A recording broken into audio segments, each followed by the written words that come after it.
নমস্কার বন্ধুরা, আজকে মঙ্গলবার। এখন রাত্রিবেলা প্রচুর বৃষ্টি।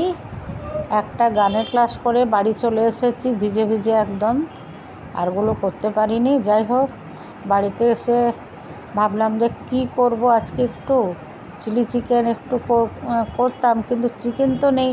তো দেখি হঠাৎ বাড়িতে দেখি সয়াবিন আছে, তো ঠিক আছে চিলি সয়াবিন করব।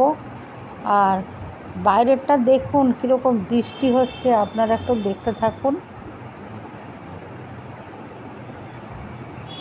প্রচণ্ড বৃষ্টি, মানে সন্ধ্যা থেকে বৃষ্টিটা, 5টা সাড়ে 5টা থেকে বৃষ্টিটা শুরু হয়েছে, এখনও বন্ধ হয়নি। কখন বন্ধ হবে জানি না। তবে আমার রিনা দত্ত কন্টাই চ্যানেলটি ইউটিউবে গিয়ে সাবস্ক্রাইব করবেন আর বেল আইকনটি প্রেস করবেন। আর যারা ফেসবুক থেকে দেখছেন তারা আমার পেজটি ফলো করবেন আর লাইক কমেন্ট করে পাশে থাকবেন, আর ভালো লাগলে একটি শেয়ার করে দেবেন। তাহলে চলুন, তাহলে আজকে যে রান্নাগুলো, একটু রুটি করব আর একটু চিলি সয়াবিন করব। আর ভালোই লাগে চিলি সয়াবিন খেতে। তো পেঁয়াজ আছে, ক্যাপসিকাম আছে, সব কিছু আছে। তো প্রথমে আগে আমি কড়াইতে একটু জল দিয়ে ভালো করে সয়াবিনগুলোকে একটু সেদ্ধ করে নিয়েছি, একটু ভালো করে নরম করে দিয়েছি, কারণ তো তেলে ভাজা হবে। এবারে ভালো করে আমি সয়াবিনটাকে জল নিংড়ে একটু আদা বাটা, একটু কাঁচা লঙ্কা, কেন শুকনো লঙ্কা গুঁড়ো আমরা খাই না, একটু হলুদ, সব রকম দিয়ে আর একটু নুন, সব রকম দিয়ে ভালো করে একটু মাখিয়ে নেব। আর তার সঙ্গে একটু অ্যারারুট দেব। অ্যারারুটটা দিলে একটু মাখো মাখো হয়, জলটা টেনে নেয়। আপনারা কে কীরকম করেন আমি জানি না, তবে এটা আমার চটজলদি ঘরোয়া পদ্ধতি, ঘরোয়াভাবে করা। এটাকে মাখিয়ে নিলাম, এবারে এটাকে একটু ভালো করে তেলে কড়া করে ভেজে নেব। নুন টুন সব পরিমাণ মতো, লঙ্কা, হলুদ, আদা বাটা সব দিয়ে একটু ভালো করে মাখিয়ে নিয়েছি। এবার কড়াতে একটু একটু করে ভেজে দেব।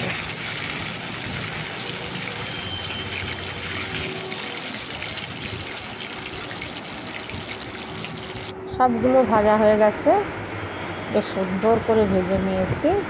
এবারে একটু টমেটো কেচাপ আর একটু টমেটো সস, আর ঘরে একটু টমেটো ছিল সেটাকেও বেটে নিয়েছি, আর ক্যাপসিকাম, পেঁয়াজ, তাকে আগে ভালো করে সুন্দর করে ভেজে নেব।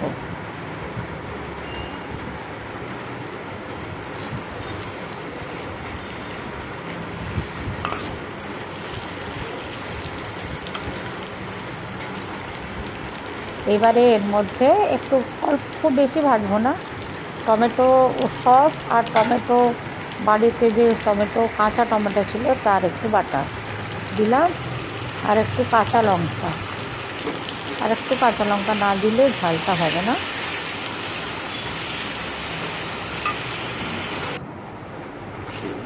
এগুলো খুব ভালো করে ভেজে নিয়ে তারপরে টমেটো সসটা দেব।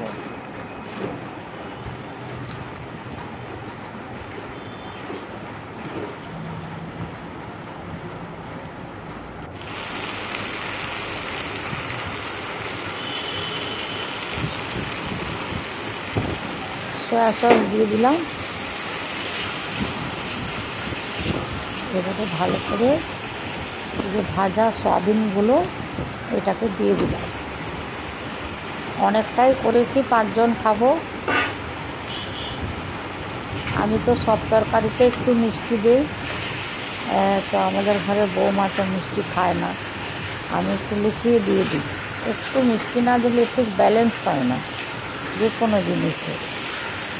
তো হয়ে গেল চটজলদি আমার চিলি সয়াবিন। এবারে রুটি দিয়ে গরম গরম খেতে বসে পড়ব।